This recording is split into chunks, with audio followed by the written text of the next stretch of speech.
السلام عليكم ورحمة الله وبركاته. كل عام وانتم طيبين وبألف خير. ذو الحجة خلاص هنصوم العشرة تسعة. كل سنة وانتم طيبين. الدنيا حر خالص، عايزين نعمل حاجة ترطب علينا، ربنا يعود علينا وعليكم الأيام بألف خير. هنعمل أحلى آيس كريم في الدنيا بحل آيس كريم 10 دقايق بالظبط، فواكه طبيعية من البيت، ولا أجمل ولا أروع ولا أطيب من كده بجد. شوفوا بقى الحاجات دي الفاخر من الآخر مع أم محمود دي، وشوفوا الحاجات دي بتتباع بره ازاي واحنا هنعملها ازاي بحاجات كده. عايزه اقول لكم يعني لو انت مفرزه المانجا ومفرزه الفراوله، هنقول ايه هنعمل ايه، وده هيبقى ببلاش خالص. مش مفرزه هنقول البدايل ايه. تمام كده. اللهم صل وسلم وبارك على سيد الخلق سيدنا محمد صلى الله عليه وسلم. قولوا ورايا: رزقنا رؤيته ورزقنا شفاعته وردنا حوضه واسقينا شربة ماء من يد الشريفة لا نظمأ بعدها أبدا. اللهم أمين يا رب العالمين.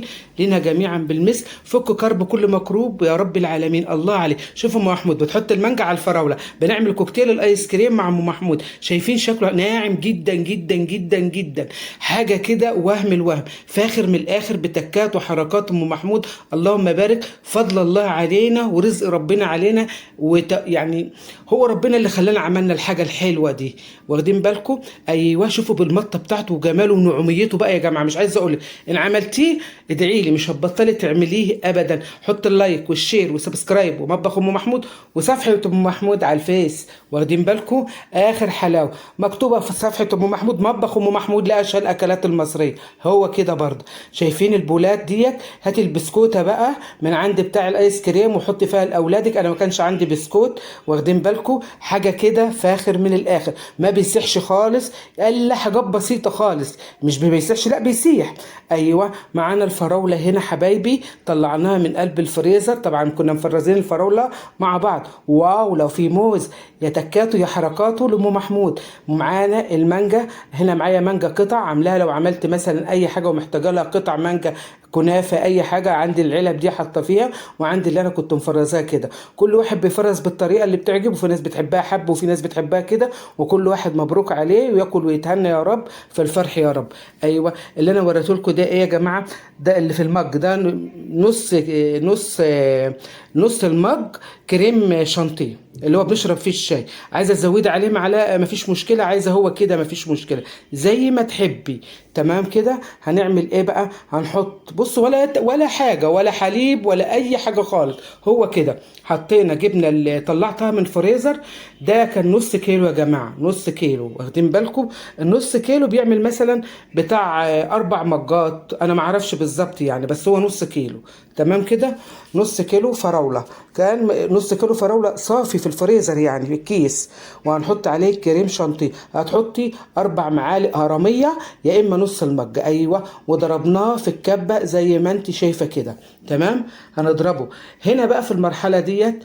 ام محمود انا ما عنديش فراوله، ممكن تفرزي الكنتالوب بتقطعيه قطع وتحطيه وتعمليه بنفس التكات والحركات دي، وهنعمل مع بعض بردك. تمام كده.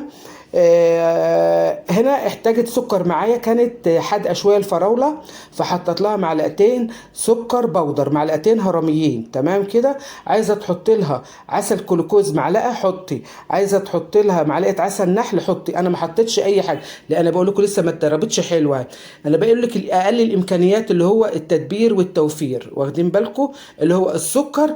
ولو حطيت عليها ربع مج ميه، لو هي ما لفتش وما اشتغلتش معاكي يبقى ربع مج ميه، يبقى معاكي نص ميه متلج. هحط ربعه واستنى اشوف الربع بقى. شوفي شوف المطه بتاعتها وهي بقى كريمي بطريقه ما اقولكوش عامله ازاي. واخدين بالكم؟ يبقى ربع المج عشان بس الايه المكنه تلف. واخدين بالكم؟ اللي هو الكبه بتاعتك تلف، عايزه اقول لك كده. تمام كده. ونروح بقى ايه حطينا في قالب زي ما انت شايفه كده. اسهل طريقه واحلى طريقه تعملي لاولادك ايس كريم. لو انت الفريزر بتاعك 100 100 يبقى هتحطيه ممكن يقعد 5 ساعات ويتجمد معاكي بس كده. طبعا انا عشان ما مش محتاجينه قوي فبات معايا لتاني يوم. تمام. تمام.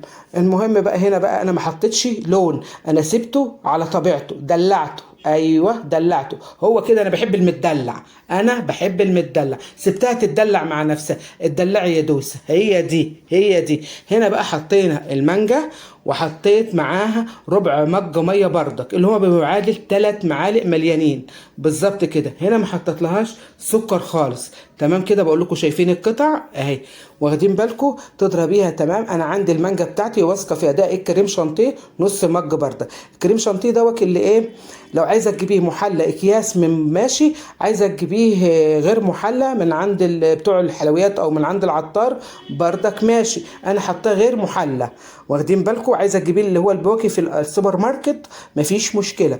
هنا حطيت لون، لقيت اللون يعني ايه، حبيت اغير لكم اللي اتحط عليه لون واللي ما اتحطش عليه لون، بمعنى اصح. عندي اللون البودر حطيته اللي هو الاصفر ده، حطيته عليه. تمام كده.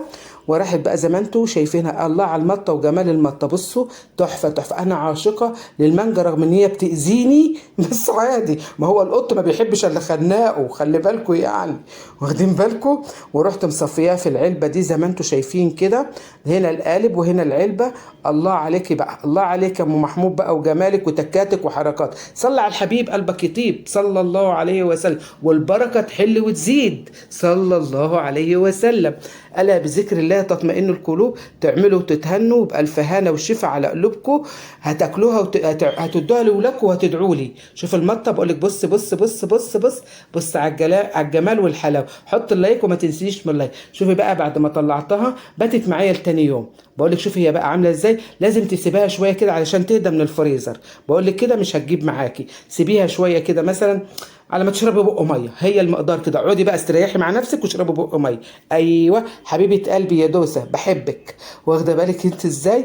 وهتروحي بقى ايه، حاطه جايباه بالمعلقه. ما عنديش المعلقه بتاعتك دي يا ام محمود، بمعلقه الاكل يا حبيبه قلبي، ما بنقفش على حاجه، واخده بالك. اسهل واسرع ايس كريم. هتدعي لي لما تعمليه وتقولي اه والله ده قناه ام محمود لاشهر الاكلات المصريه عملت احلى ايس كريم في الدنيا بحال. بصوا شفتوا الجمال، شوف الحلاوه، بص على الحلاوه، بص بص على الفراوله الجميله. ايوه. هنا بقى بص المانجا، مانجا الناس المانجا بس، الناس المانجا هي اللي بتاكل المانجا بس، واخدين بالك. اللي مش من المانجا، اللي مش من انصار المانجا ايه، عنده حساسيه ضد المانجا يركن على جنب وياكل فراوله. تمام كده. اكيد الفواكه اليومين دول يا جماعه كتير قوي في السوق. داخل علينا العيد، كل سنه وانتم طيبين.